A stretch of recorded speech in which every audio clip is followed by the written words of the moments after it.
Hey, hey, hey, what's good, fam? It's Tuesdays with Tawana. What's going on? Happy Tuesday to everybody. Grateful to be here. Hey, Mother Carolyn. Always good to see you in the place. Angela, what's good? What's good? So good to see you. Glad to see you back. Hope all is well. Sending much love and light your way. So, hey, welcome to Tuesdays with Tawana. I am Dr. Tad, your host and your curator for Tuesdays with Tawana every Tuesday at 2 o'clock Eastern Time, where we build community one womanist episode at a time. So we do so by doing a vodcast. This will then be turned into a podcast and shared across your various podcasting networks. You can also find Tuesdays with Tawana on YouTube, and every once in a while you can find it on Instagram or LinkedIn whenever I can remember to upload it. So that is my story, and I'm sticking to it. Oh, Angela, it's good to see you here. It's good to see you. It's good to be seen for sure. Yeah. So if you are joining or listening for the first time, we are building community, so I don't necessarily talk for the full 25 minutes that we have together. Just pop your comments, questions, names, shout outs in the chat, and I will insert them into this narrative because this is about you. This is about building community. This is about inserting voice and agency and having real conversations, whether the conversations are light, airy, and fun, or real deep and grievous, and we need to work through some stuff on this healing journey together. Hey, brother, always good to see you. Yes, with the red, black, and green hearts. I love it. I love it. I love it. So for today, we're going to chop it up a bit.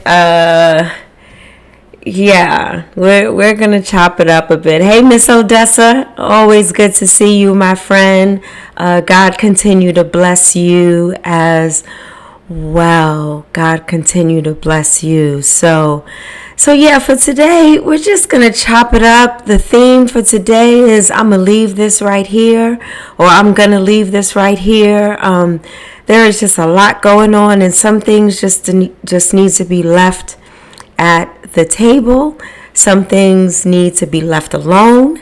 There are some things that we just need to leave for a minute and kind of ponder, reflect, meditate. Some things we need to just leave it right there because it's not worth our energy. Some things we need to leave alone because it's just none of our damn business. Some things we need to leave right here just to sit and let it marinate for a little while.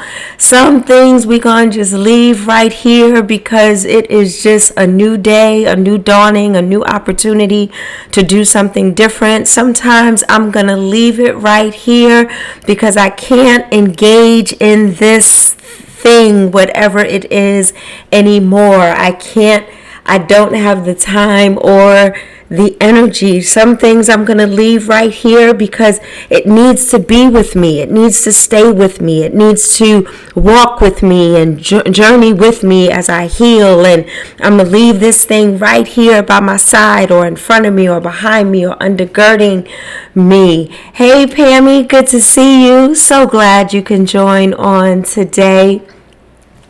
So our theme is I'm going to leave this right here. So I pose the question to you. What are some things that you need to leave? Whether you need to leave it alone, you need to walk away from it and come back to it, or you need to leave it by your side. I know some things that I'm going to leave right here on the table or out the window or in the garbage. Is this oppression Olympics? I'm just in a place where we have wars going on. We have multiple genocidal wars going on right now. And the one thing I am going to leave in the basura, in the trash, is this oppression Olympics, just because I stand for one thing or one entity or one person or one group or one oppressed group or one marginalized group or one group that needs our attention, doesn't mean that I automatically disregard another group unless I say so. I will not tolerate racism and white supremacy and white supremacist thought and privilege and misconstrued power. No, I will not support that. So I am against that. That is very clear. You heard it from my lips.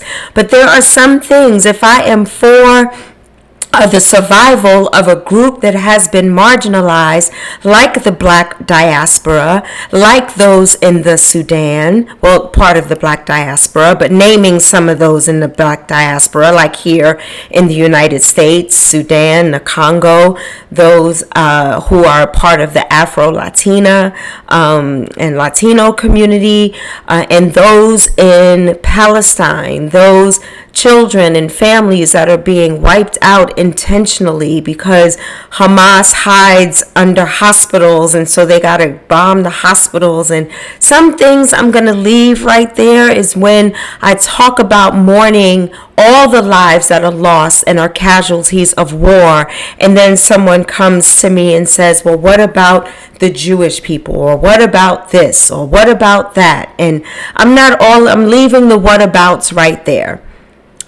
there, because I can only speak from my own context and my own lived experiences, which is why we invite folk and beloveds into this conversation so that they can share their experiences as well, and we can all learn from each other and grow together and heal together in community. For all of these things happen in community and not in isolation. So one of the things I'm going to leave right there is, what about this?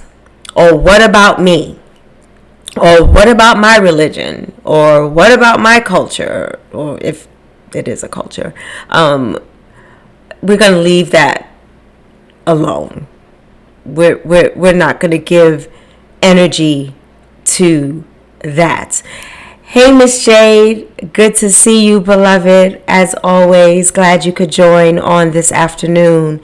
Another thing that I'm going to leave this right here by my side, in my cipher, in my energy, is really reaching out to Black beloveds and continuing to build Black beloved community, one womanist episode at a time, is the opportunity to cite Black people, to read Black books, to go to Black museums, to go to Black owned restaurants and other stores, and support Black businesses and be very intentional about that. I was just on a leadership retreat, and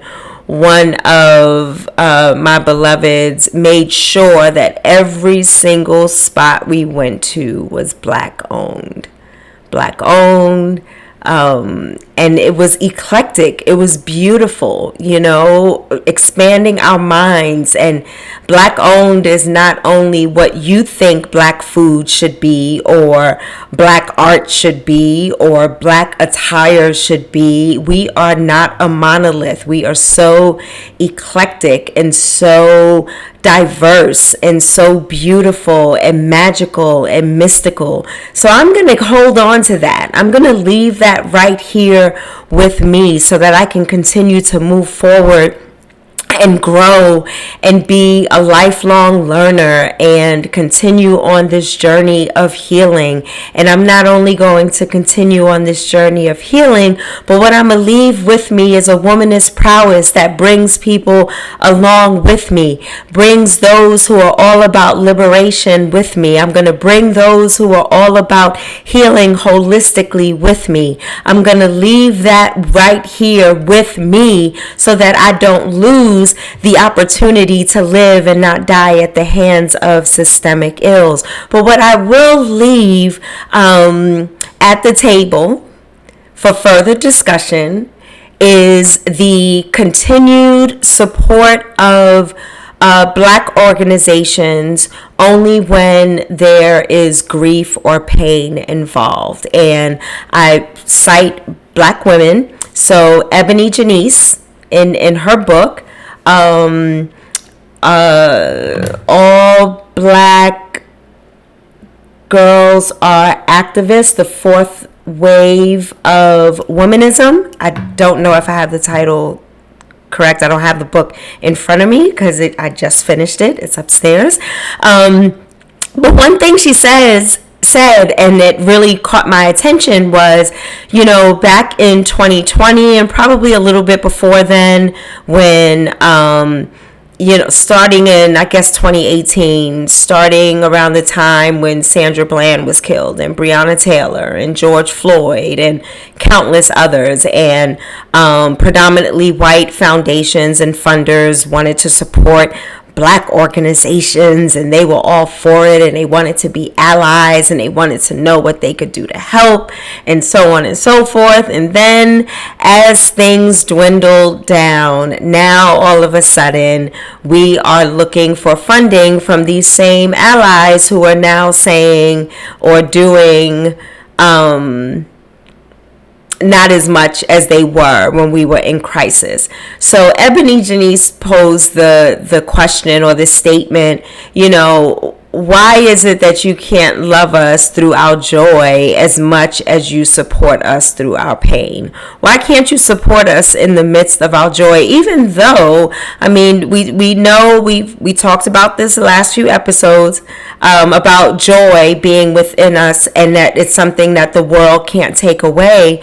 And at the same time, when we are not in crisis mode, which we are actually always in crisis mode, why aren't these allies and supporters always with us through thick and thin, whether it is crisis mode that is known to the world or crisis mode in a particular community? So I want to leave that for conversation on the table and begin to challenge these funders as they support Black-led and Black-centered organizations, that this is lifelong work. We continue to teach that this is lifelong work. This is not something that, you write a check and you can walk away. You can, because you have the privilege to do so. I can't walk away from my Black skin. I can't walk away from this asinine perceived threat that my Black skin is a threat. I can't walk away from the fact that I pay more taxes than the billionaires put together. I can't walk away from that. So I'm going to leave that on the table for further discussion. Let that marinate for a minute. Get into the spaces. Get to the people who are sitting at the table who are able to challenge these funders and challenge them to continue with the same fervor that they were giving during the time of George Floyd. It should be the same fervor that they're giving now. And you can walk and chew gum at the same time. You can give aid to much needed aid to Palestine and still continue the work here in the States, as nonprofits are relying on this funding. Another thing that I'm going to leave right here to think about and to ponder is the fact that we don't have enough Black beloved funders. We have some out there, not to say that they don't exist at all, but we just don't have enough. And we have enough resources where we can pour back into our communities and pour back into these organizations that are on the front line, that are writing bills and at the legislature and talking about voting and intervening with gang violence and helping with those who are houseless and in the foster care system and child protective services and all these other things. So there is an opportunity for us to come together and to pool our resources, even if we're not billionaires or even millionaires for that matter. Every little bit counts, but if we must have a level of intentionality so that we can sustain these organizations, so that they can care for those that the world has forgotten about. We can care for those that the world really doesn't care about. We can care for those and provide access and provide opportunity for those that the world really wants to hold on to this misconceived power and not provide resources and support for beloveds who need it. So what you gonna leave? If you had to finish or complete the sentence, what is the this for you? I'm gonna leave this right here. And where are you gonna leave it? Think about what's going on in your life that is not serving you well. When do we get up from the table when love is no longer being served? When do we stop the toxicity? When do we stop the judgment? We talk about domestic violence quite often, and I just heard another story, where the question was asked, well, why did she say? Why didn't she just leave? And I see all this fun stuff on social media. That's how it is designed to work, beloved. The perpetrator is very slick and is going to seem as if they are the best thing since sliced bread. And then behind closed doors, it's a whole different story. So before we ask why someone didn't leave or why they stayed, the better question is, how can I help? How can I be there for you? There's something going on. Is there something you need to tell me? I'm feeling something. I'm sensing something. I don't know for sure. And doing it in a space that is private and is safe. Another thing I'm going to leave, and I'm actually going to leave this on the table as well because we need to address it. We need to come around the table and talk about it, and that's mental health. Mental health has a lot to do with the houseless, with domestic violence, with being able to hold on and sustain a job. And even going into government agencies and looking for support. People are judged and pushed away because of their quest for mental health. And they are unable to help themselves. Mental health is telling them that they're okay, but externally what we see is that they're not okay. So how do we then blend that so that we can meet the needs of those who require mental health support without judging them and degrading them and demeaning them and dehumanizing them? So we need to leave that at the table as well and talk about this all the time, and not only during your awareness months, which are great, which are wonderful because we kind of accentuate what's happening. We bring it to light. Even though it's happening all the time, these awareness months are beautiful opportunities for us to take advantage of situations that are going on that are plaguing our community. So another thing I'm going to leave, and I'm going to leave this in the trash. Yo, dating in 2023 sucks. I don't even date. Let's just put that out there. I'm choosing to put my personal business out there for the sake of making a point. It sucks. And I'm not sure why.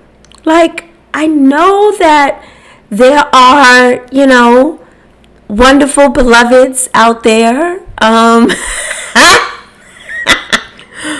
Courtney said, the pool is tainted. I will use that and quote you on that, beloved. We need to do a whole segment on dating because I'm just, the math ain't mathin'.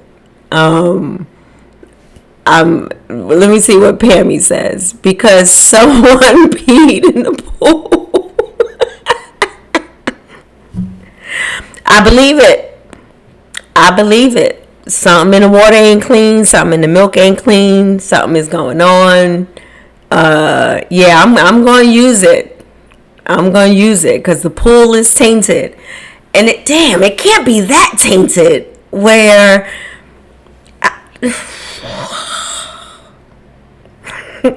I don't know what that was. So let's have, for the next few minutes, let's just talk about this for a minute. Yeah, I'm getting some interaction here.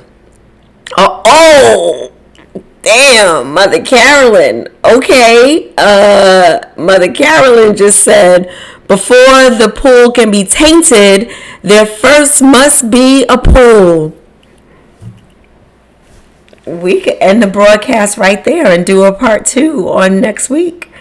That part right there. There must be a pool. Literally and figuratively. And like, I want to leave it in the trash, like, because there's just some trash. There's just trash. There's just trash. And, struggling with the whole, mic drop, Angela. Mic drop. Got me stuttering on my own podcast. I don't even know what to say. But dating came to mind. Yeah, I know I don't write a script. So things drop into my spirit and I just say it. And yeah, dating sucks for me, and I don't know if there's anything I could do or should do. Am I called to do something, or do I just chill? I don't know. Me and God gonna have to have a conversation. Pammy said, in all fairness, I did find a great guy, but he had to put in 405 days of work before I gave in.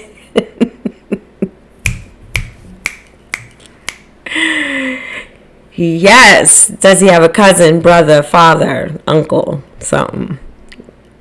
Anything? Anyone? But no, no, not on a serious note. I'm really struggling, and it's not just me. Like, I have beautiful, beloved friends. We're all. We're funny, we're beautiful, we're outgoing, we got PhDs, we can, rock a sweatsuit and put on an evening we can makeup, no makeup, natural, just being who we are. We're all the things. Charles Dorsey said earlier, be careful when you say, not be careful, but I'm paraphrasing. When you say, like, I'm all that, right? Well, all that can mean good and not so good. So take me as I am. I'm not perfect. I'm perfectly imperfect. So, I'm an introvert. Sometimes I don't feel like being bothered. Sometimes I don't want to talk. I'm not a morning person. Don't be yammy into me early in the morning. That's just not going to work for me. Because I'm not a morning person. Mother Carolyn said there really is a much deeper conversation that must happen as it relates to this subject. And Mother Carolyn, I agree 100%, because it is, my brother is laughing. It is, there is something going on when I am told that I am intimidating because of my posture, how I show up in community, my educational acumen, my independence. But to say that I am intimidating is a challenge for me. And I'm going to leave that on the table to talk about. I'm not just going to throw it away and give up. Wow, Courtney said I get told that too. And it's a sad situation when I am looked at as intimidating because of who I am. Yeah, and how does one take that? That is not a compliment. That is not affirming. That is not supportive. That is not helpful. It's not helpful. Pammy says this needs to be a roundtable discussion. Listen, let's make it happen. We could get together. We could turn this into a Zoom and have a roundtable discussion publicly. We could do one privately on Zoom, whatever. It is a serious conversation. And, you know, my brother has been married for 25 years, Larry, something like that. And so, and one of the few examples that I have in my life of long-term, 34 years, excuse me, in my brain, my brother has been married for 34 years. One of the few examples that I have about longevity, one of the few examples that I have about different paths that came to the same goal. Like my sister-in-law is in the corporate world. My brother was in the military, worked for a long time for the city, and they joined together and complemented each other like none other. I don't find that anymore. Let me scroll up and see what some of these comments are before we go. Pammy said, I was told that my father ruined me because I don't need a man for anything. I call BS. That is a sad statement, and it's so unfair. It's so misguided. It places a person, and I'm speaking from a heterosexual woman, but this also applies outside of that. So apply it to however your lifestyle, wherever you are in your lifestyle. But it does me a disservice as a woman and puts me in a box of what a woman should be, how I should dress, how I should behave, how I should do for or let a man take care of me, or it puts us in these antiquated norms that is so unfair to us, because as we are living and growing and doing what it is that we feel that our purpose is, and doing what we love and following our passions and having fun and loving our lives and our bodies and doing all the things, it doesn't mean that there is not room for us to do this together. Why must I be placed into this box? So because I'm placed into this box, now all of a sudden, now I'm blocked, which rightfully so, from people that really can't get with me, that can't understand me, that's not willing to ride with me because they feel that they can't keep up. They feel that they aren't worthy enough. I don't know. That's a discussion that we definitely need to have. Right. Pammy says she's down for sure. Let's make it happen. Mother Carolyn said, unfortunately, we acquire the language of patriarchy, which has its roots in white supremacy. Unfortunately, as black women, we hear this all too often. Absolutely. We hear it too often. And we're going to have to leave that in the basura, in the trash.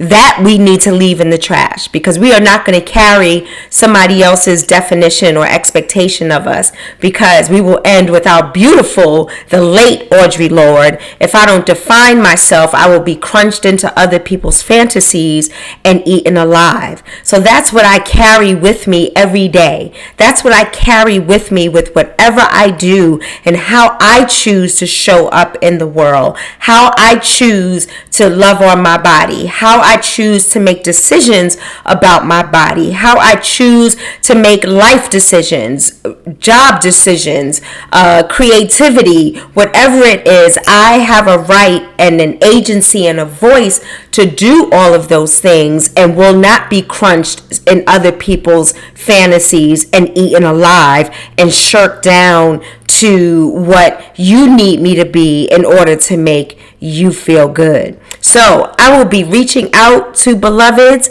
so that we can have this conversation. And then I even want to go a step further. I want to go a step further and talk with my brother. My brother is not a social, like he won't come on camera. But I will be having a conversation with my brother. I know my brother, and I know 34 years ain't perfect, but what is it that keeps y'all together through the thick and the thin? What is that piece, that essence that draws you together? So yeah, I'll talk with my brother offline and then share when we have our round table, because I would love some thoughts around this, especially from my brother, who has been, married for 34 years and is my big brother. And he helps me and talks to me and, learns a lot about his little sister. And I think it would be very helpful to have him in this conversation. Yes, the Rev Mike is in the building. Any man who finds you intimidating instead of amazing, loving, brilliant doesn't deserve your attention anyway.